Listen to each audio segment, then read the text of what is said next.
I'm super excited to bring to you our first guest of the evening. Miss Vickie is in the house. How are you doing, Vickie? Hey guys, I'm great. How's everybody today? So good to see you, man. And we, Good. along the way, Vickie, we April? might have some people that have some questions for you along the way. So I might interrupt and let you know that that's happening. So we got a great Okay. group of people throwing in some comments. So we'll keep an eye on that the whole time. But I'm so glad you could join us this evening.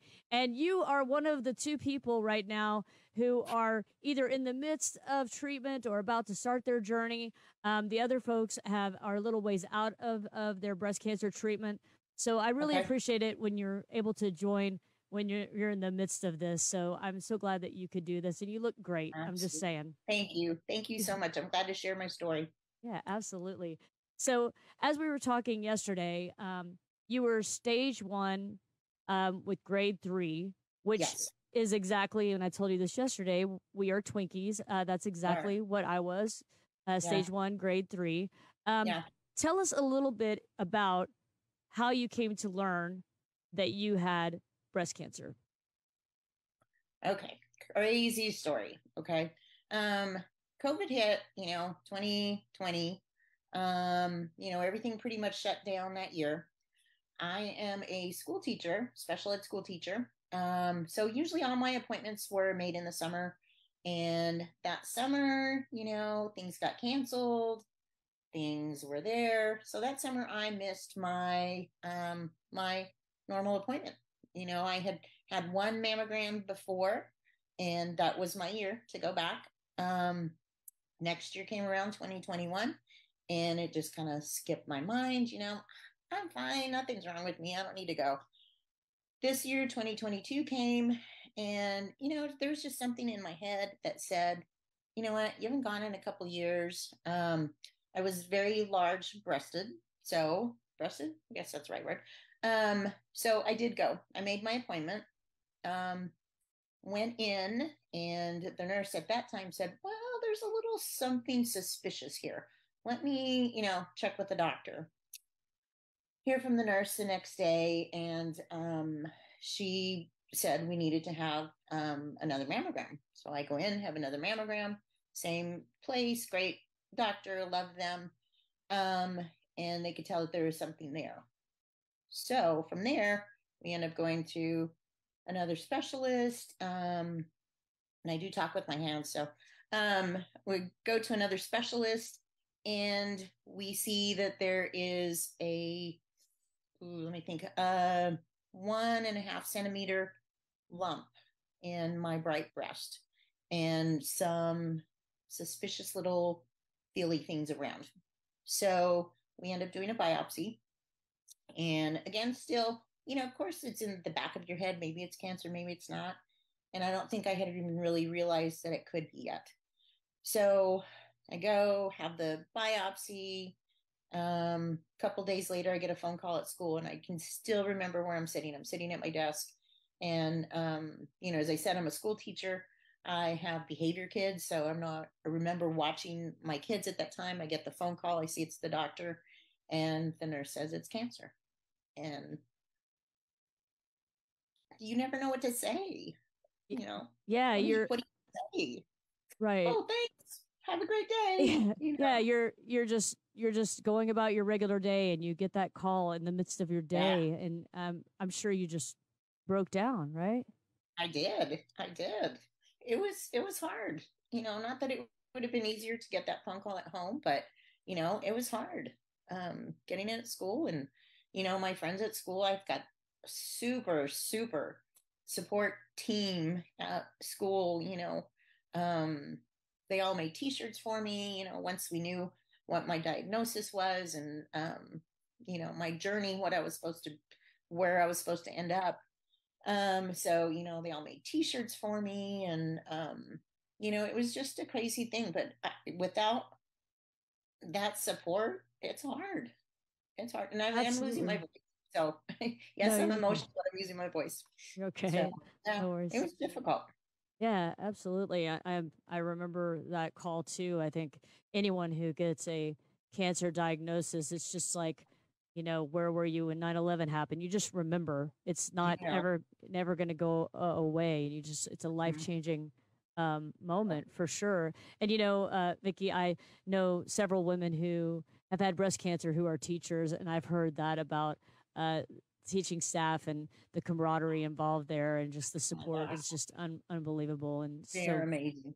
so blessed to have that behind you. Yeah, So, yeah. like you said, the pandemic had happened, and you were behind on appointments. So, how far behind were you on having your mammogram? Um, it should have happened that 2020 summer because let's see, I think my first one I was 45. And then, let's see, what would have been, I don't know, I guess maybe 3 years or so later. And then another 3 years. So it was due that 2020 year. And, if I went to thought this year, hey, you know what, I need to probably get that checked. I hadn't felt anything. And even when we went to the doctor, or when I went to the doctor, they couldn't feel it was so small. But without those mammograms and those scans, you're not going to find that. Yeah, How it's many a people test. let that go? Yeah, it's a testament to the importance of early detection. And Yeah, if you had waited, absolutely. especially with something as aggressive as triple negative breast cancer, you put that off and things can go crazy. I remember when I was or before I was diagnosed, they had found that spot, and then I went back 3 months later, and it had grown to twice the size.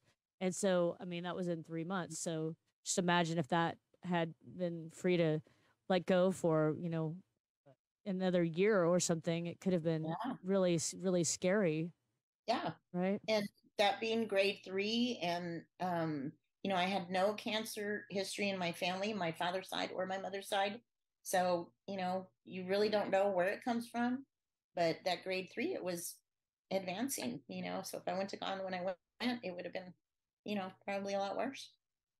So I'm Right. glad I did. I'm Yeah, glad I absolutely. So what was the first thing that your doctor said as far as treatment and surgeries? What was it that they recommended to you at that point as a stage 1, grade 3 triple negative?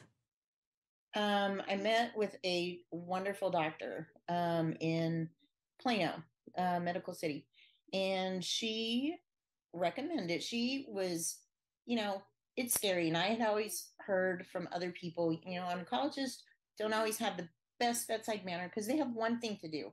They're not going to put a lot of fluff. You can't say, "Oh, you have breast cancer." Ah. No, they have to tell you what it is. They have to be, assertive and tell you this is what needs to happen. So mine did. And she explained everything to me. She talked to me like she could have been my sister, which I will treasure forever. But she gave me options. She said we could do a mastectomy. And as I said before, I was large. So I was like, is it just my vanity thinking if I had a mastectomy, my identity was going to go away? So I don't know. That was a scary thing for me to think about at that time. So then she mentioned having a lumpectomy, which is just taking the tumor out. And, she was joking with me and I was joking with her. And I said, well, if you go in there, can you just take a little extra out? And she was like, absolutely. So during that time, when I did have I chose the lumpectomy. When I had it, they went in and did a breast reduction as well. So yes, it changed my who I was. I always had large breasts since I was, in middle school. So that was always kind of my identity and, the joke of my family. I was the one that always had the big breasts, just like my mom, I had the big breast. But once that happened, I was like, okay, this is good. They're small. I'm enjoying this, not that they were horrible, but, they were big. And met with a plastic surgeon to do that part of the surgery, and he was great as well.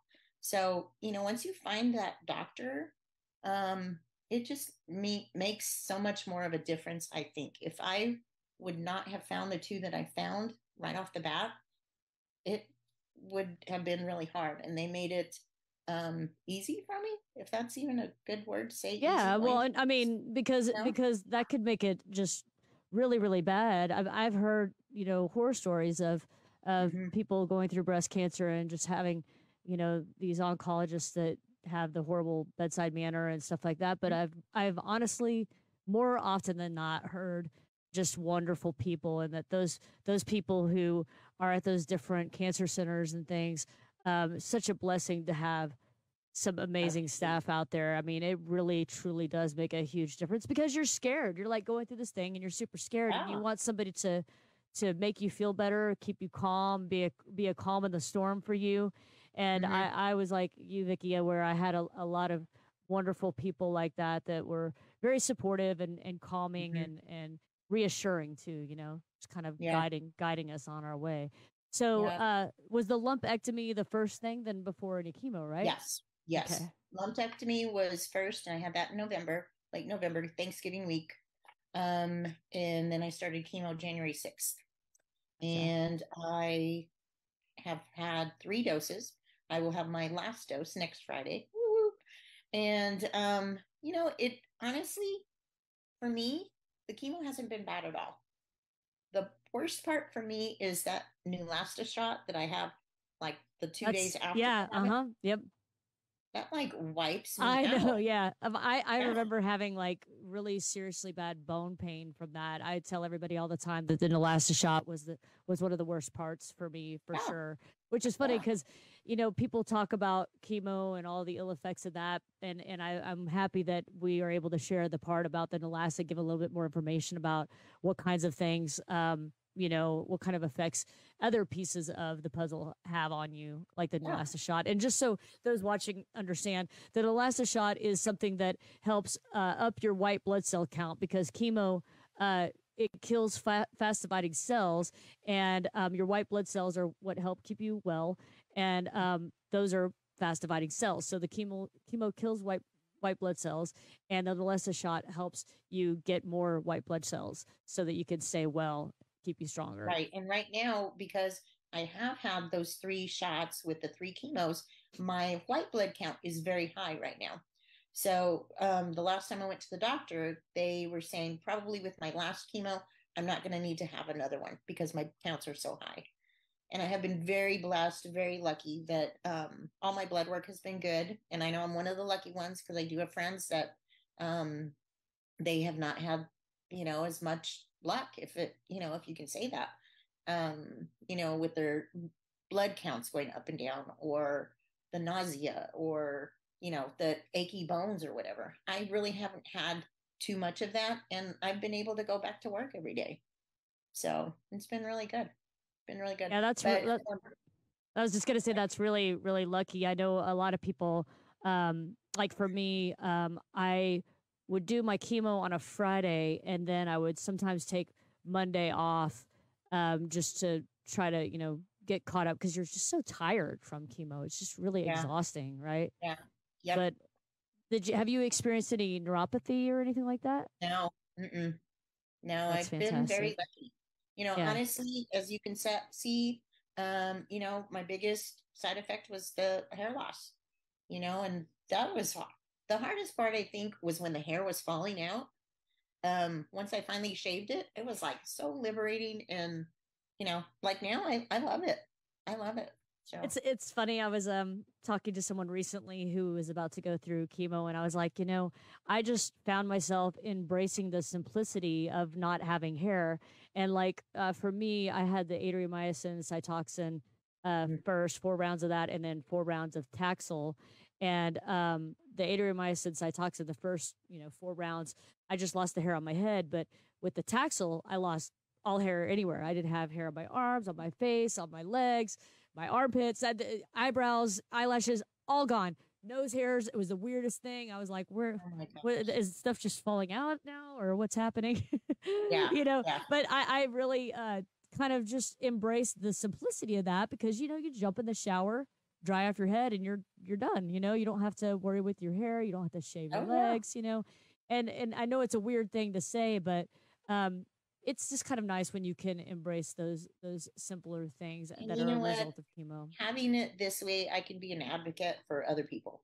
I mean, people look at me, or, somebody might say, they see me in the store, oh, are you going through chemo or something? Yeah. And then I can tell my story, or I can help somebody through something like you're doing.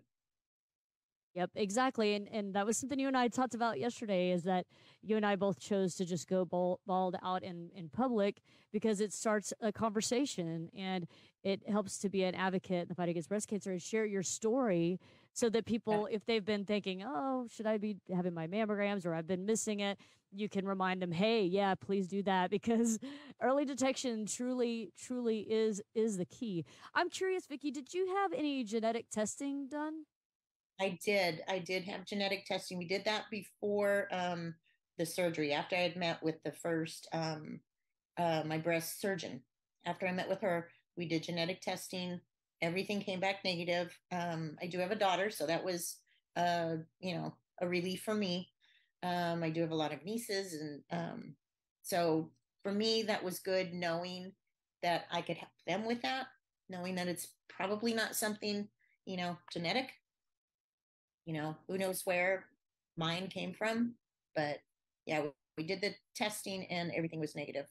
I'm glad to hear that you did that, because a lot of times if they do find something in the genetic testing, you could do, take other preventative measures to Yeah. try to make sure you don't have any other types of cancer, ovarian cancer or anything like that. So that's really good that you did that. And I think, like, you're like the poster child for the perfect setup. You're like the person who is like proactive about getting your scans. You did your lumpectomy. I also meant to mention, when you talked about doing the surgery first, in case others watching are breast cancer survivors and have gone through their own journey, a lot of times the order in which things happen, whether it's chemo, radiation, surgery, whatever, it's all dependent on your very specific situation.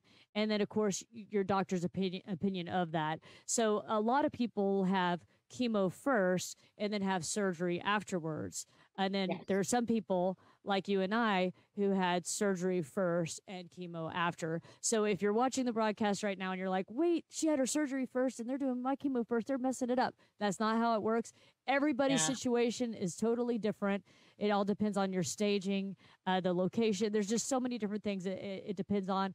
Just my advice to those folks is, like find a medical team that you trust, and then go for it with them. Let them Yeah. steer you the best way to go. That's my best advice, honestly. Yeah. It's Yeah. so important to You know, have it, a it good medical it team. is your choice. I mean, it is your choice too. I mean, if they suggest something and maybe you don't agree with it, see another doctor.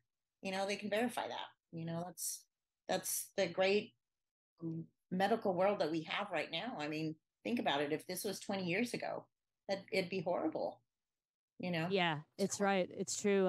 I think we may have talked about it yesterday. I talked to Did. several of our guests yesterday that, gosh, man, 20 years ago, things were so very different. And, now we're able to save so many more lives through treatment, and primarily, honestly, through early detection. Some people may be sick of hearing about it, early detection, mammograms, but it's the truth, man. It really makes a huge difference. I know lots of people who caught it very early, and if they hadn't, be a totally different story that they'd be telling right Uh, now, you yeah. know? Yeah. So, And go go ahead. ahead. No, I don't know what I was going to say. Go ahead. No worries. So you're going to have had only 4 treatments. Is that right? Of chemo, and then you're done? Yes. And then I'll be Wow, that's done. amazing. Yeah. Yeah. And because my counts are so high, I think we're going to do a little bit of testing or some scans to see if the radiation is actually necessary, because the numbers have been so good. So, you know, that's what I'm hearing from my medical team. You know, I think that there is one doctor in there that still wants it, and I'm not opposed to it. I'm not opposed to it. If it makes it go away and not come back, I'm fine with that too. I'm fine with that too. I trust them. Yeah. That's how I am too, and that's so important to have a medical team that you can truly trust. So after you're done with treatment, if they determine that you don't need radiation, what are Mhm. the next steps? Have they told you what the next steps are? Are you going to just be coming Um, like every 3 months, or will you have any PET scans? What are the different things? I think they will do some pet scans and put me on that round for like mammograms every 3 months for the first year. And then once, things are good and we get to that first year, then it's every 6 months. That's what I've heard so far, and still, I think the hardest part going through this is the unknown and like what comes next. So when I go in, I try and have questions. And of course, sometimes you're just in that mode, let's get today done. You did blood work today, but, if I can say anything is ask questions, because, that's a doctor's job to answer your questions, like what's next or what's going to happen. So, Yeah. but I'm looking forward to the end. Yeah. It's just so cool, Vickie, that, I mean, you've had such smooth sailing through this whole process. And I mean, like, you really couldn't have asked for a better situation. I mean, having been diagnosed with triple negative breast cancer.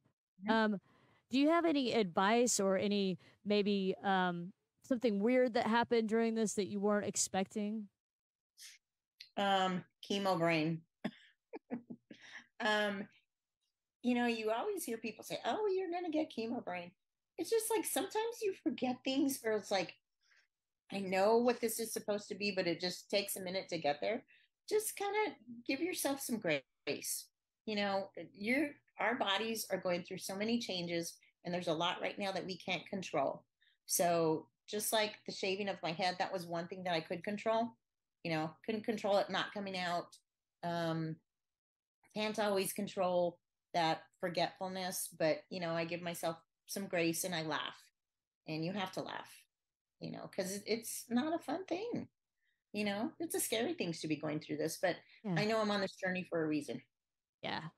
Amen to that. I think it's cool because so many people that I talk to that have gone through breast cancer, they come out with something fantastic on the other side, which is so weird.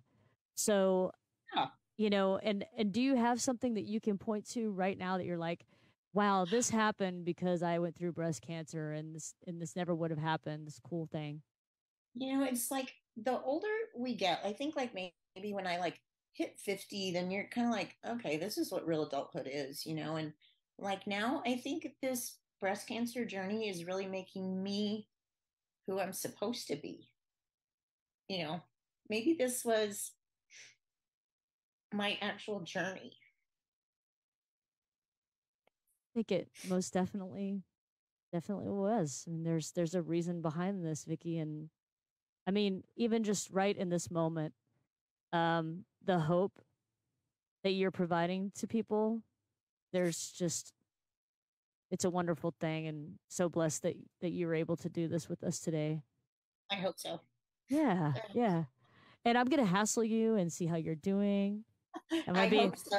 Yeah, a lot of people don't know this, but we all meet each other through the Survivors Rock, a breast cancer can stick it community, which is our survivors group on Facebook, where we all just support each other and lift each other up.